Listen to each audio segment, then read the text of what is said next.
Shalom, selamat sore.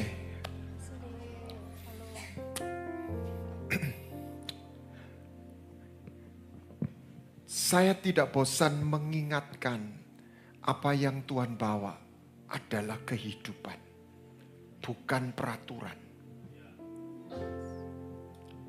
Tentu saja ada aturannya, tetapi hakikatnya bukan peraturan, tapi kehidupan. Dan kehidupan hanya terjadi melalui hubungan, connection. Minta izin, saya khawatir ada deception, kesalahpahaman dalam agama. Karena banyak orang mengira dengan mengikuti ritual, dia menemukan kehidupan tanpa hubungan. Temukan hubungan. Karena dari sanalah lahir kehidupan. Lihat sperma dan telur. Menurut biologi, telur itu umurnya 7 hari. Dan dia akan mati atau menstruasi kata orang. Sperma 3 hari. Tapi ketika sperma dan telur ketemu, saya punya Instagram kalau ketemu itu dengan mikroskop, itu terjadi sinar terang. Life is light. Light is life. Hidup itu terang.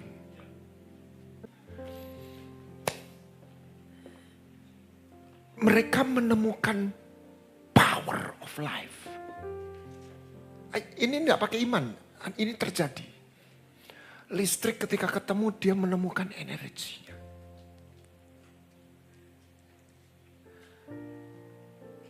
Anda terhubung radio ketika Anda menemukan frekuensinya.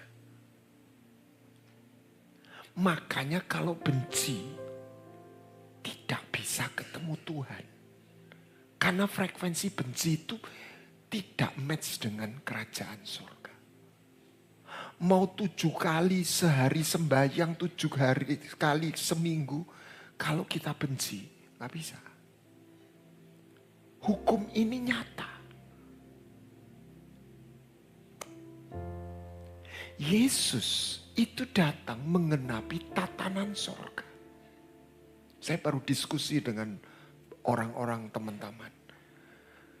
Kebaikan dibalas kebaikan, kejahatan dibalas keadilan. Saya bilang betul. Tapi kalau keadilan yang jalan hanya keadilan, tidak menemukan solusi. Karena harus mati.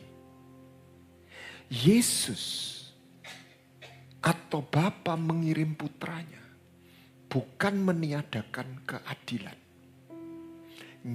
Gigi ganti gigi. Nyawa ganti nyawa. Di atas kayu salib, keadilan surga itu dibayar. Jadi firman itu undang-undang kerajaan. Konstitusi. Kalau ada orang jual narkoba, itu nggak perlu Pak Presiden Jokowi marah. Tapi dia jadi musuh negara. Karena undang-undang. Ketemu aparat dikejar.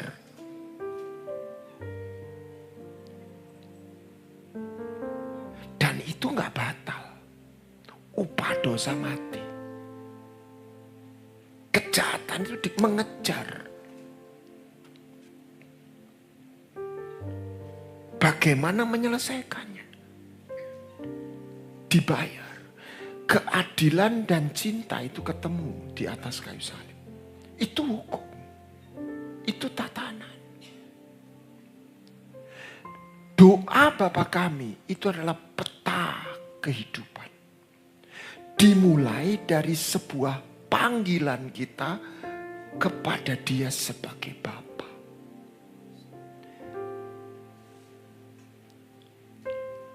Dan hal yang paling dibenci oleh ahli Taurat, dan saya khawatir itulah dibenci oleh apa yang disebut agama.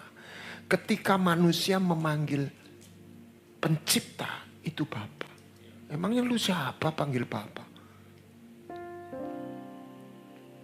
Sebagian orang, saya nggak katakan salah, harus panggil Yahweh. Allah itu keliru. Saya pribadi, saya suka manggil Elohim, Adonai, Yahweh. Saya menghindari kata yang satu itu. Tapi saya tidak mau paranoid kalau orang nyebut itu berarti manggil Allah yang lain. Atau bukan. Tapi Yesus sendiri tidak memanggil Yahweh. Sehingga yang paling utama bukan sebutannya benar. Apakah Anda punya hubungan?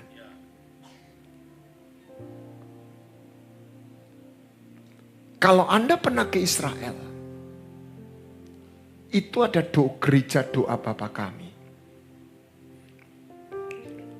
Kita bangga sedikit. Karena apa? Setiap negara kirim pelakat satu. Indonesia 4. Loh, sungguh. Bahasa Indonesia, Jawa, Batak. Lupa saya. Bukan.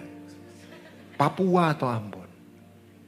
Saya bilang, apa doa pertama itu? Bapa Kami yang ada di surga. Kurang satu, harus ada bahasa Betawi. Coba bahasakan, mantep Bapak Ibu. Babi kui yang ada di surga. Aye anakmu be. Itu gak ada, gak dikenal. Bagi ahli Taurat itu gak masuk. Doa Bapa Kami itu adalah sebuah peta kehidupan. Dimulai dari satu penemuan keterhubungan dan status kita. Bukan sebagai budak, sebagai anak. Dan permohonannya apa? Dikuduskanlah namamu. Jadi antara akrab dan hormat jadi satu. Setelah itu datanglah kerajaan. Di bumi seperti di surga. Jadi Injil itu memundang kita untuk menjalani kehidupan di bumi. Dalam dimensi kerajaan surga. Melalui sebuah hubungan dalam roh. Tadi menyembah dalam roh. Kerajaan surga bukan lokasi di sana di situ. Tapi sebuah kerajaan. Surga itu bukan hanya tempat indah. Kerajaan. Ada pemerintahannya. Dan saya temukan ada 3 dimensi. Dan itu bukan konsep. Tapi realita. Kalau saya bilang katakan air. Itu bisa tulisan air. Gambar air. Tapi inilah wujud air. Jadi kerajaan surga ketika bicara kasih. Kerajaan kasih. Itu bukan konsep. Konsep itu perlu. Doktrin itu perlu. Tapi itu bukan wujudnya. Wujudnya adalah realita. Wujudnya adalah air yang kita minum. Umpamanya. Anda haus nggak pernah berhenti haus dan lihat gambar air seger. Gemericik, cik. Ya sebab, ya tetap ngelak. Itulah kenapa dalam Bapa, Putra, Roh Kudus. Kenapa ada Roh Kudus? Makanya itu perlu difahami. Dan sayangnya seringkali dijabarkan dalam bentuk, pokoknya ini misteri. Ya, saya tidak ingin berpolemik di situ. Intinya, Gusti Allah yang kepingin ketemu. Terhubung. Kalau berhenti Allah Bapa, tidak bisa. Karena kasih dan kekudusan keadilannya menyatu. Melalui putra di mana dia bayar keadilan itu. Tuntutan itu. Anda saya mestinya mati. Tapi dia naik ke surga. Anda nggak bisa ketemu Yesus. Di mana dia? Itulah Roh Kudus. Melalui Roh Kudus, Anda tidak ketemu cerita Yesus. Lu serius? Anda ketemu kehadirannya.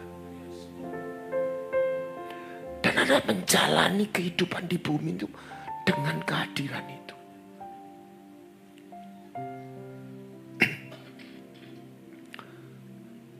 Baik suka maupun duka. Anda akan menemukan satu kekuatan yang menopang. Bukan kekuatan kita semata. Anda dan saya akan merasakan satu dimensi realita love. Kasih. And you can taste it. Anda akan menemukan satu realita power. Energi.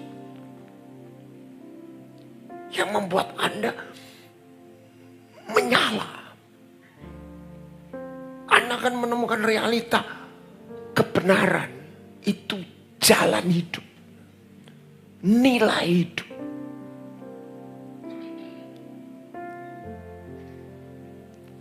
Jadi saya bisa ngajar sepak bola di kelas. Lapangannya sekian, cara nembak, tendangnya begini. Tapi wujud sepak bola itu bukan di kelas. Betul ya? Di lapangan. Itulah wujudnya. Anda harus menemukan wujud dari iman.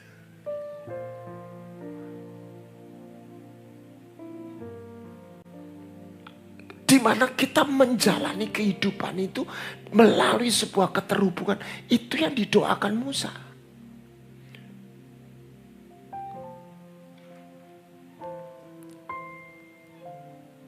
Jikalau hadiratmu tidak menyertai aku, jangan suruh aku melangkah.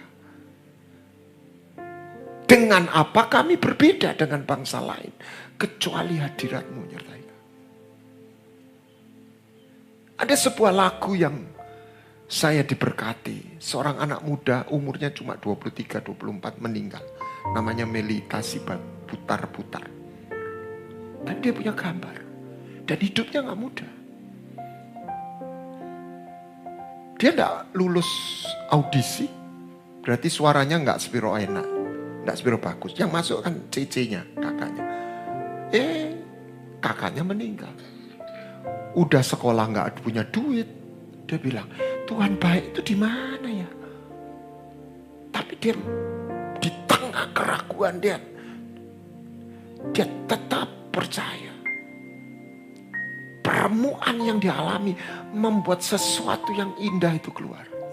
Saya kalau lihat nyanyinya dia, saya percaya keindahan nyanyinya dia.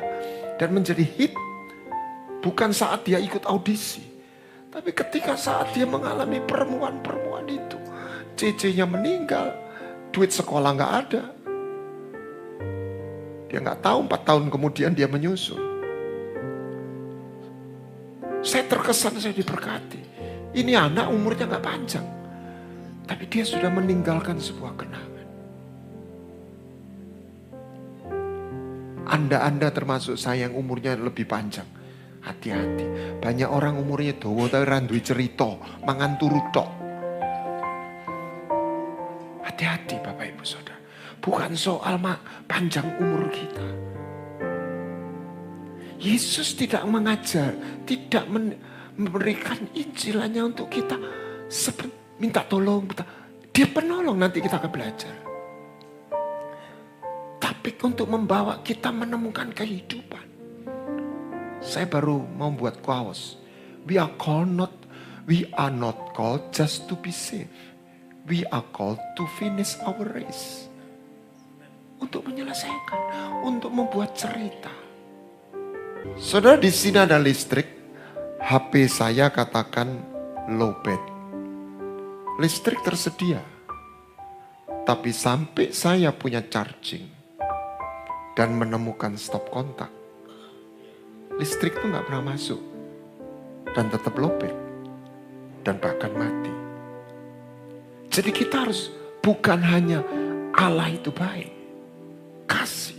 Kita harus menemukan jalan masuk. Saya nggak ada waktu untuk bercerita, tetapi itulah covenant. Darah Yesus bukan hanya membawa pengampunan, dia membawa perjanjian. Perjanjian itu membuat dua orang menjadi satu. Perjanjian itu pintu masuk supaya keintiman itu boleh terjadi.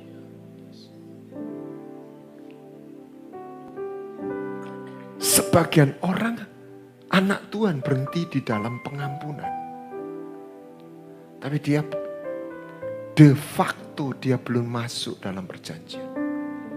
De jure sudah. Anak bungsu, ketika dia pulang, jangan bosan saya kembali ke situ.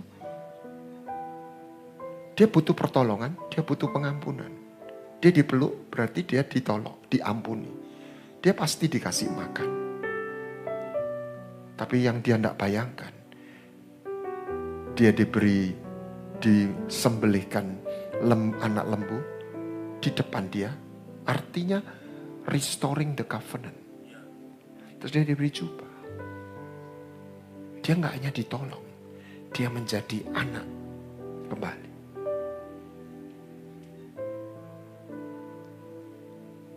Anaknya Abraham itu 8.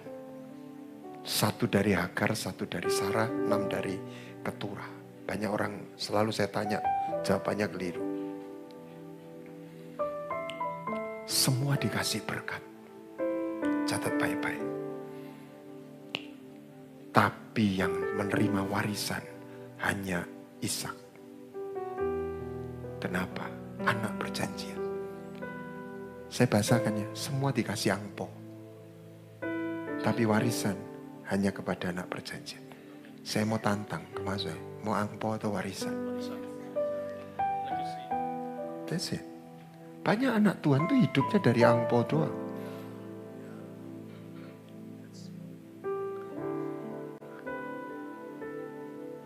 Tunggu dulu. Untuk terima pengampunan syaratnya apa? Percaya. Untuk terima masuk dalam perjanjian, syaratnya dua pihak bersedia menyerahkan, bukan hati, tubuh, dan hidup darah. Dalam menjalani kehidupan ini, kita lihat doa Bapa kami. Hal pertama apa? Berikanlah makanan kami pada hari ini. Jadi Tuhan itu tahu dalam kita menjalani hidup itu apa pergumulan kita sehari-hari. Kebutuhan.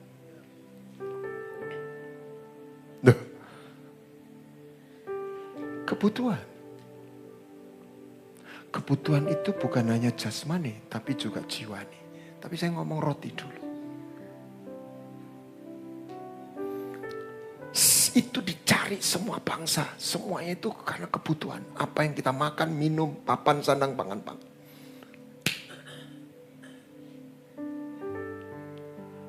Dan melalui keterhubungan itu, kita menemukan satu kekuatan, menemukan satu supply.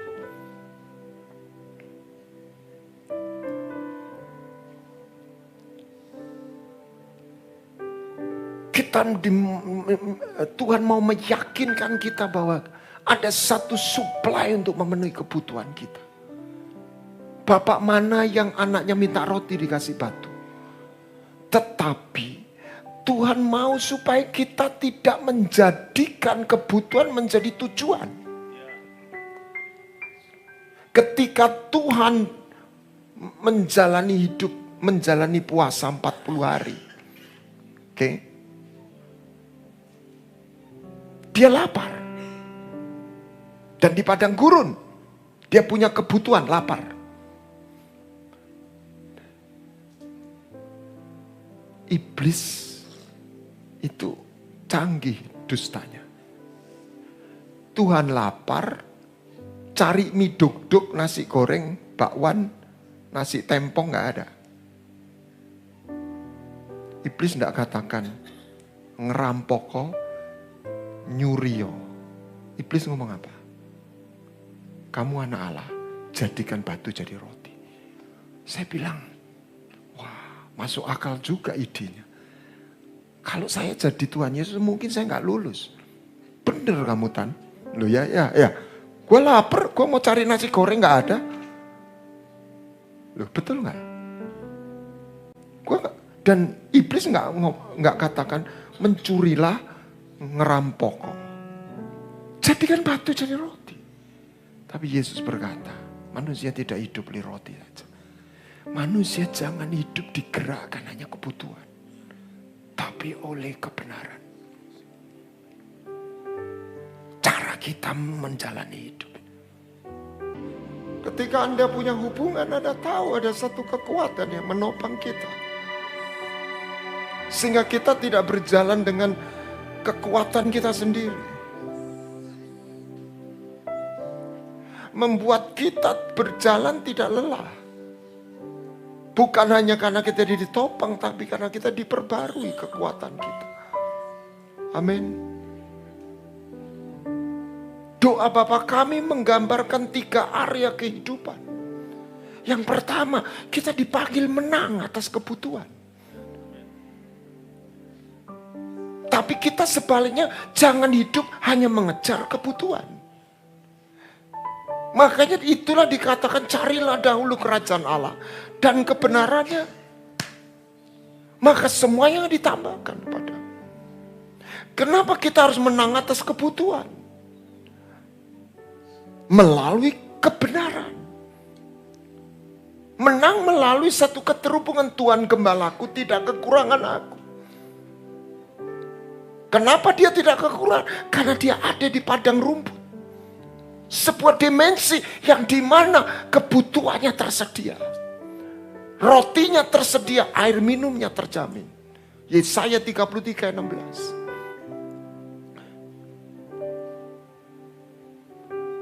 Dalam 2 Raja-Raja pasal 6. Dikatakan Alkitab itu jujur sekali. Samaria dikepung oleh Raja Asyur. Di mana kelaparan terjadi, saking laparnya, ada 2 ibu yang sama-sama punya anak, ngeri sekali. Mereka sudah ada makanan mungkin berminggu-minggu atau berbulan-bulan dikepung habis. Dan 2 ibu ini punya ide gila. Ayo kita makan bayi kita. Anda baca 2 Raja-Raja pasal 6. Ibu A sama ibu B. Ibu B dulu serahkan bayinya ke ibu A. Ibu A yang nyembelih. Dijadikan sop iga, sop buntut, saya tidak tahu. Dimakan habis. Ibu B nagih, sekarang kasihkan anakmu, aku sembelih. Aku buat makanan. Ibu A merasa sayang disembunyikan. Dia protes kepada Raja Yoram. Dia ingkar janji, Raja, kita udah janji bikin bayi kita sama-sama untuk dimakan. Konon ada masa kelaparan di China waktu zaman Mao Zedong. Dan itu terjadi. Ngeri ya. Dan Alkitab mencatat siapa itu orang bangsa Israel, umat Tuhan. Alkitab itu jujur. Kenapa? Karena mereka enggak kehilangan hubungan.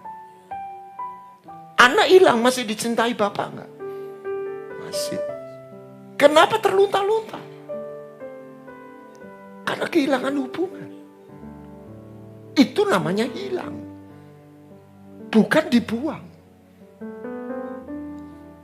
Kalau Anda di suatu daerah terpencil, ini bukan Starlink. Starlink lain lagi, nggak ada sinyal habis. Maka sinyal itu off. Bukan berarti membership SIM card Anda sudah hilang, masih berlaku. Tapi sinyal nggak jalan.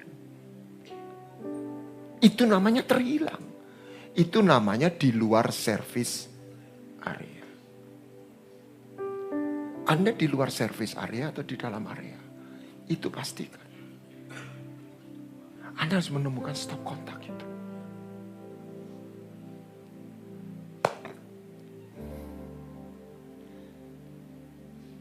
Amin. Kebutuhan. Menang.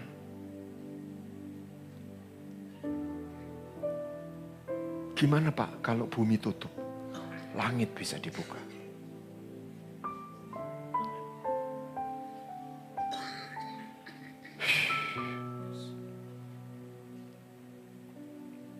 Ketika bumi ditutup, ketika pintu tertutup, jendela bisa dibuka. Jendela tutup, atap bisa dibuka. Jalan tertutup, laut bisa dibuka.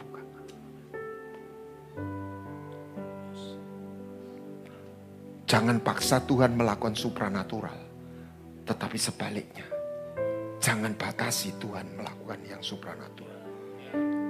Sebab Tuhan bekerja dalam natural maupun supranatural.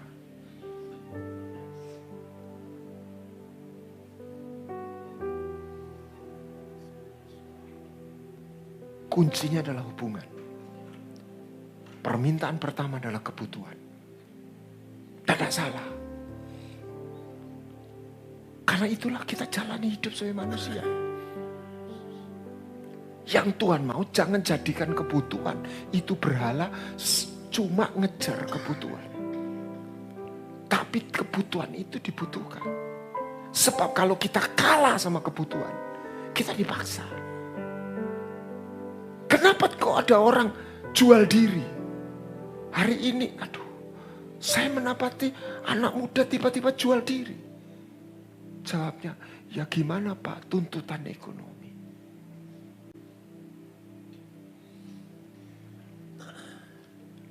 Yesus datang supaya kita bukan menjadi budak atas keadaan dan nasib.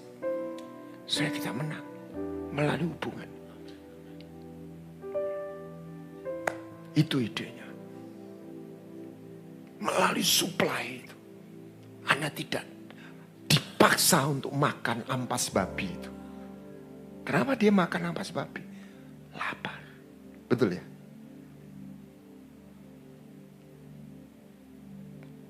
Butuh itu benar jadi kalah sama butuh. Makanya kita harus menang sama kebutuhan. Tidak semua orang sampai lebih baik aku mati dari melakukan yang jahat. Sebagian orang akan kalah sama kebutuhan. Kalau sudah kalah sama kebutuhan, dia malah keluar dari kebenaran.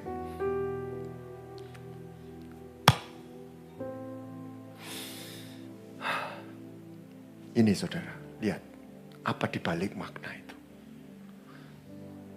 Saudara tahu angka aborsi itu 3 juta. Tahun 2009, itu Indonesia. Ini lagi pemilihan presiden Donald Trump. Sama siapa? Haris Kemala. Saya tidak ikut-ikut, saya seorang Indonesia. Tapi saya bilang saya dukung Donald Trump. Kenapa? Simple. Karena Haris Kemala mendukung aborsi. Anda harus tahu aborsi itu mengerikan. Makna di baliknya itu apa? Saya pernah lihat gambaran itu. Bayi itu waktu dimasukkan alat itu. Dia berusaha menghindari. Tahu dia mau dibunuh. Tapi dia gak bisa lari. Tarik kakinya. Putus satu demi satu. Aduh. Apa maknanya? Mother Teresa berkata, kalau aborsi artinya seorang ibu bisa mengkhianati sebuah hubungan yang paling kepada anaknya. Kalau seorang ibu bisa berkhianat kepada anaknya yang dia kandung sendiri, maka tidak ada yang lebih sukar lagi untuk mengkhianati yang lain.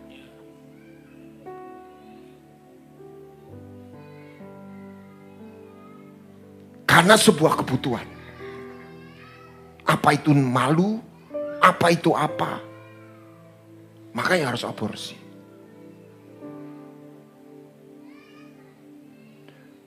Dan puluhan juta tiap tahun. Apa artinya? Manusia akhir zaman suka berkhianat. Karena kebutuhan. Kita harus menang atas kebutuhan. Amin. Jangan bikin aku miskin supaya aku jangan mencuri.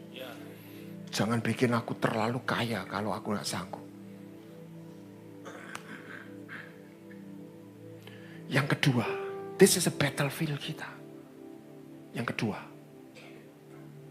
ampunilah kesalahan kami, seperti kami pun mengampuni yang bersalah kepada kami.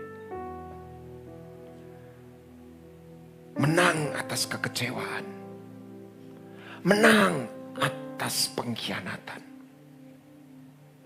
menang atas kepahitan.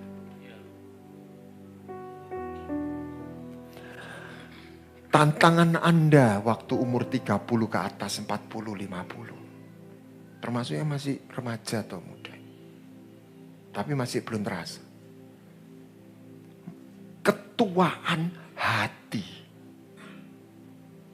Selain kemunduran fisik.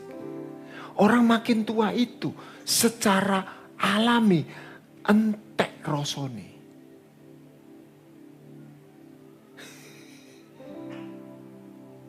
Tangkap sudah. Karena banyak dikuciwakan. Semakin usia banyak kan, semakin banyak cerita dibohongi, dikecewakan.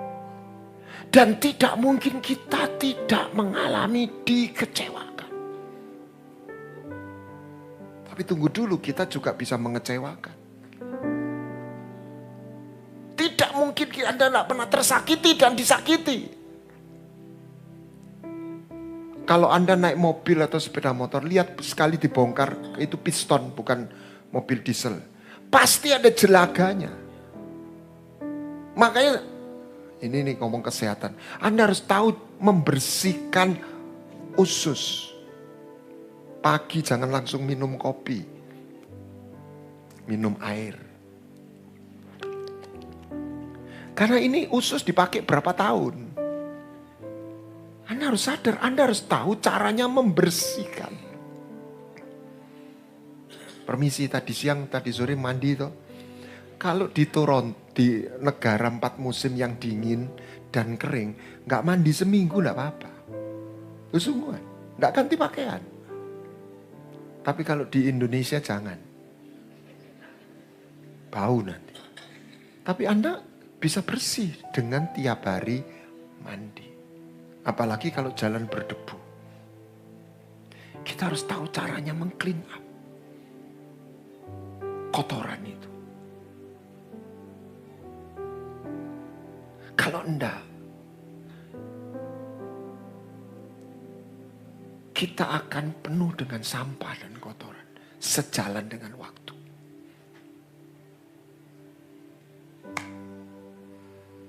Dan ketika kita penuh kekecewaan, kepahitan, tawar hati. Makanya berbahagialah orang yang tidak menjadi kecewa. Jangan tawar hati.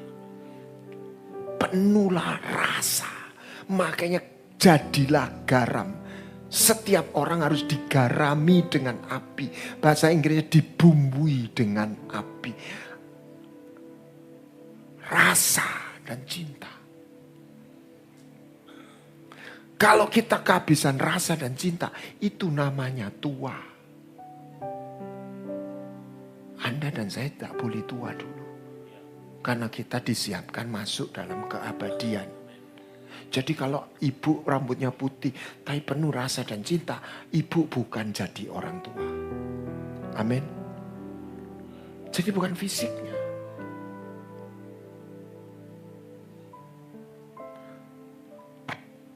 Kalau enggak, kita ini jadi nenek lampir atau engkong cerewet atau apa. Ngomel terus. Karena bukan karena masalahnya, karena kotoran yang di sini. Dan ini harus tahu keluar. Harus dikeluarkan. Ma Yesus itu bukan hanya, Tuhan bukan hanya menyediakan api. Tapi dia, lihat ini sedikit belok. Saya baru ngadain seminar. Apa itu iman? Bagus sekali. Iman itu bukan sekedar percaya. Abraham itu jalan. Walk, meninggalkan. Terus apa? Keren ini. Bikin mesbah. Di Sikem, di Betel. Di Hebron, di Moria. Di atas mesbah apa? Kalau mesbah ada korban, api turun. Terus selain bikin mesbah apa? Buka sumur. Air keluar. Tuhan berkata, kalau engkau percaya padaku, mari dalam hatimu mengalir sumur. Banyak orang sumurnya kering, gak punya sumur. Makanya gak pernah mandi. Karena gak ada sumurnya. Sumur itu tentang perjumpaan. Ribka ketemu Eliezer di sumur. Yesus ketemu perempuan Samaria di sumur. Sumur, the place of intimacy. Altar, the place of sacrifice. Api itu membersihkan, air juga membersihkan, memurnikan. Kalau Anda punya dua itu, Anda gak bisa tua. Anda nyala energi.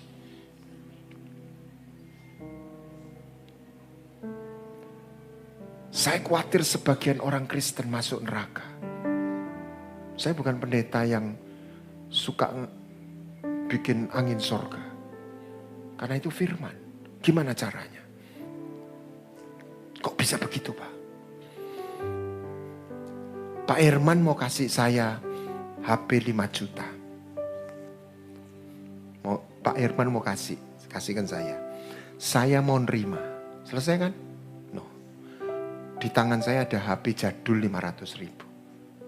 Cuma 1/10. Kasihkan Pak. Tapi saya genggam ini. Tetap gak bisa terima. Betul? Bagaimana saya bisa nerima? Saya harus lepas ini. Supaya saya bisa terima. Pokok ini, isu ini, battlefield ini diulang setelah doa Bapa kami selesai. Barang siapa mengampuni kesalahan orang lain, dosanya diampuni. Barang siapa tidak mengampuni kesalahan orang lain, dosanya tidak diampuni. Dan sekian tahun yang lalu ada wahyu neraka. Saya tidak katakan harus jadi pegangan. Seorang pendoa atau ibu gembala saya tidak tahu. Sangat rohani, masuk neraka. Kenapa? Suaminya selingkuh dan dia gak bisa ngampuni suaminya. Dia mati dalam penghakiman orang lain. Dan ayat ini berlaku. Kata mengampuni itu forgive. Ampuni supaya kau sembuh. Tapi Tuhan tahu. Kalau dikhianati itu sakit. Orang bilang sakitnya itu di sini. Memang betul. Tapi Yesus sudah pernah melewati itu. Amin. Tuhan bilang, lepaskan pengampunan. Bukan untuk kepentingan orang itu. Untuk kepentinganmu. Supaya kita hidup. Menang.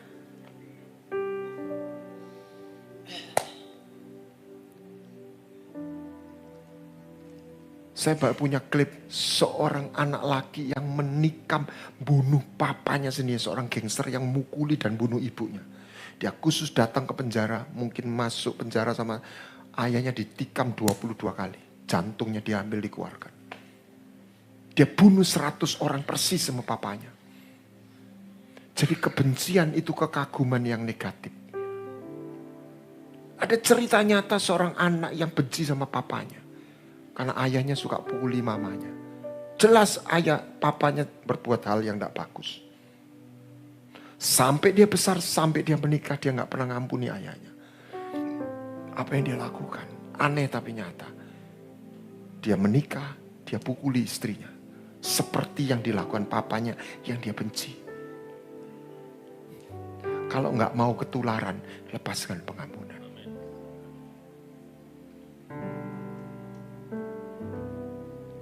Menang kedua, menang atas pengkhianatan dan kekecewaan. Menang. Amin. Yang ketiga, jangan masukkan aku ke dalam pencobaan.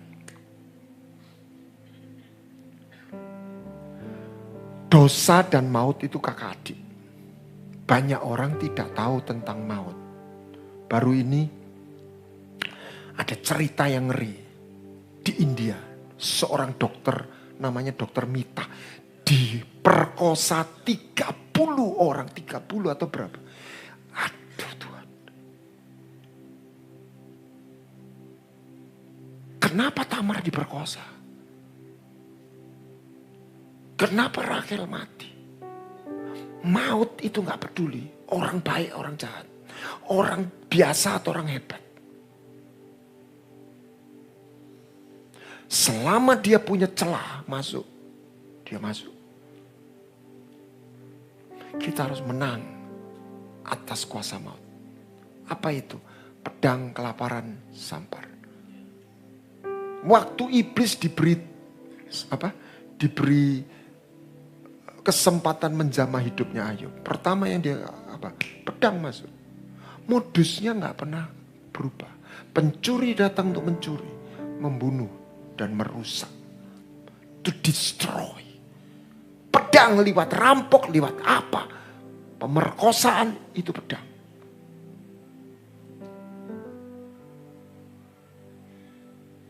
Dan bahaya bisa terjadi setiap saat. Ayub miskin, kelaparan. Ayub sakit, sampar. Modusnya seperti itu. Saya tidak katakan setiap sakit itu selalu dari setan. Tapi saya balik. Tidak semua penyakit itu natural.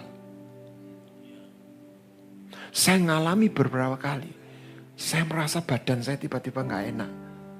Yang saya masih ingat tuh 2 kali di kebaktian seperti ini Pak Irman. Saya doa sambil mengikuti yang nyembah. Saya doa. Waktu saya sudah masuk, saya tangking dalam nama Yesus. Keluar engkau dari tubuhku. Hilang, lemesnya itu hilang. Paling tidak penyakit itu bukan dari Tuhan. Tuhan izinkan ya. Tuhan pakai. Bisa untuk memurnikan hati kita. Tapi Tuhan tidak pernah mendesain sebetulnya. Saya katakan ini bukan saya nggak pernah sakit, nggak pernah. Tapi saya seperti bercermin. Coba Anda lihat di Alkitab, jujur apa adanya. Tidak ada tokoh iman itu mati sakit. Loh, saya kaget waktu bacain. Gak ada yang sakit kecuali Elisa. Mungkin suka ngamuk. Galak itu orang. Hebat urapannya, dia galak. Yang lain mati tua. Atau mati syahid. Salah satu hati-hati. Makanan hari ini terlalu banyak artificial. Anda harus tahu kebenaran. Permisi. Hari ini. Seluruh dunia. Semua di bidang. Itu terkontaminasi. Permisi. Dunia agama pun terkontaminasi. Dunia kedokteran. Masih ada dokter yang punya ketulusan. Tapi Anda jangan pikir semua dokter itu malaikat. Saya sudah lihat bagaimana dunia farmasi itu meracuni. Anda harus belajar menemukan power untuk hidup dalam kesehatan. Amin.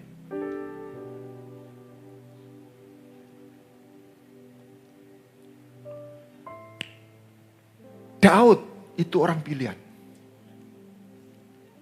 Pedang masuk. Pernah ngalami kelaparan. Sampar. Itu real. Kita ini gak hidup di area netral. Anda harus punya perisai. Anda dan saya tidak boleh jadi orang biasa. Orang yang percaya Yesus itu gak pernah dipanggil jadi orang biasa. Apa kuncinya engkau gak jadi orang biasa tadi itu? Covenant. Covenant. Karena namanya dia akan masuk di dalam hidupmu. Kehadirannya akan Anda alami. Jangan masukkan aku dalam pencobaan. Luputkan aku dari yang jahat. Dari situ kita berjalan dalam dimensi kerajaan surga. Untuk untuk menang, kita ini harus kuat. Itu namanya power. Jangan anti kuat. Kenapa ada kegerakan Betani? Saya tidak katakan gereja Betani. Tahun 96, 97. Karena mungkin orang Pentakosta capek. Miskin di bumi, kaya di sorga. Karena kita ini tidak pernah didesain melarat. Siapa yang mau melarat? Angkat tangan. Yang melarat aja ngomong tidak mau melarat tuh. Karena manusia itu tidak didesain untuk melarat. Percayalah. Dia diciptakan hari ke berapa itu? Ke-6. Sampai lupa. Semua sudah disediakan. Dan Tuhan berkata berkuasalah. Tapi bukan berkuasa untuk dirinya sendiri. Anda dan saya dipanggil untuk kuat. Anda dipanggil, lihat. Waktu Abraham mempersembahkan Ishak, keturunanmu akan menduduki kota musuh. Saya percaya Anda keturunan Abraham. Ini serius. Begini. Ini waktunya. Anda tahu rahasia ini. Kalau saya melatih ayam untuk terbang, biar saya pelatih hebat. 10 tahun bisa terbang enggak? 10 tahun udah mati ayam. Udahlah seumur hidup ya. Nggak akan bisa terbang. Bukan karena saya ngelatihnya kurang bagus lah kata. Karena dia nggak punya benih untuk terbang. Kalau saya melatih anak Raja Wali terbang, dia nggak langsung terbang. Kasih dia makan. Ajari dia bergerak. 1 hari dia akan terbang. Karena dia punya benih Raja Wali. Begini. Saya melihat satu gambaran. Ada traktor nih gede. Narik banyak mobil kecil-kecil. Kayak geledekan. Itu kalau sekarang kan ngirim mobil kan enggak dibawa kayak dulu tuh. Ada truk yang dibawa ke dealer gitu ya. Nah, bayangkan. Nah, kenapa? Ini belum ada bensinnya, belum ada STNK-nya. Nah, itu nggak salah. Tapi kalau sudah sampai diurus STNK-nya dikasih bensin, itu mobil harus diaktifkan mesinnya. Tapi dia dituntun kemana dia jalan. Dia harus mulai belajar jalan. Mengaktifkan mesin itu. Bukan digeledek terus.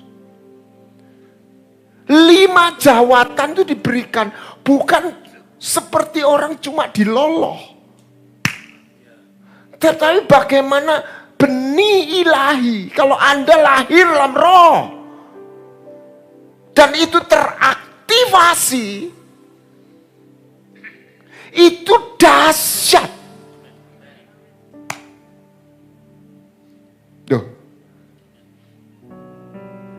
Kenapa waktu COVID itu krisis rohani? Saya beberapa kali diminta untuk refreshing. Udah lemes semua Pak. Nggak pernah ke gereja online. Tadi cerita. Pertama pakai pakaian lengkap. Lama-lama pakaian biasa. Lama-lama duduknya melorot. Namanya sambil makan. Saya bilang itu warming up. Belum zaman kesusahan. Karena banyak orang masih pakai wifi-nya orang. Nggak salah.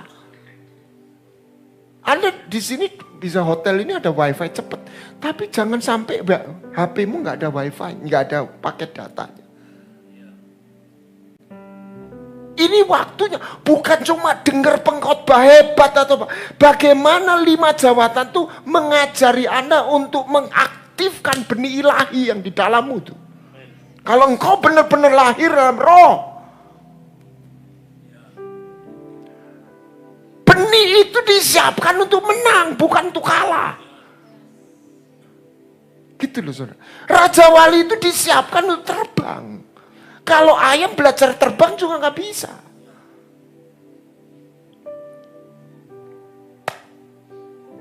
Tapi benih itu seperti oleh satu kulit, itu harus pecah.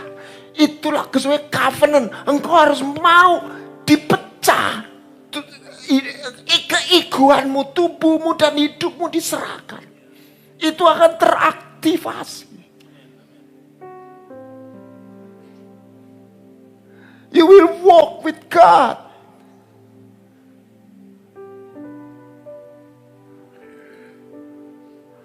Engkau gak jadi orang lemah lagi. Tapi kekuatanmu bukan karena engkau hebat. Karena engkau melekat sama dia.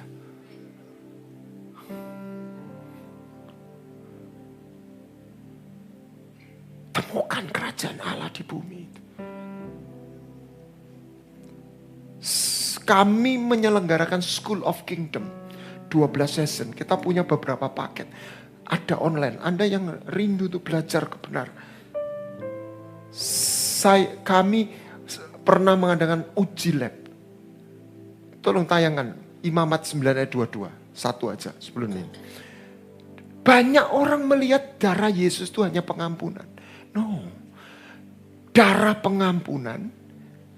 3 korban. Harun mengangkat kedua tangannya selesai pemberkatan peresmian tabernakel. Dia mempersembahkan korban penghapus dosa, korban bakaran dan korban pendamaian sebenarnya. Jadi darah Yesus itu gambaran darah. Darah pengampunan, bakaran itu apa? Perjanjian.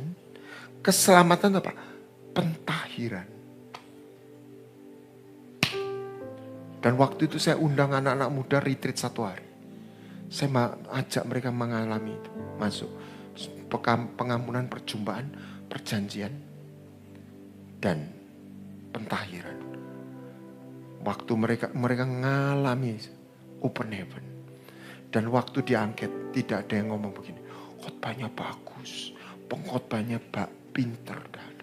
Dia semua intinya. Surga, aku melihat Tuhan. Aku dipeluk Tuhan.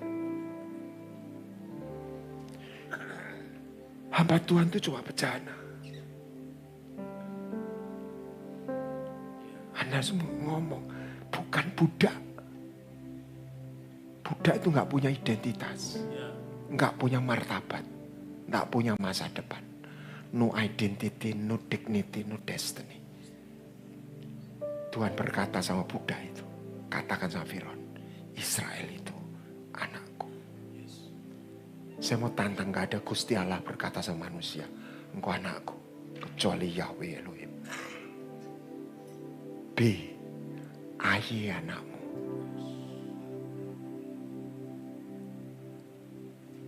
Sidul anak Betawi bakal jadi wakil gubernur katanya. Kalau menang.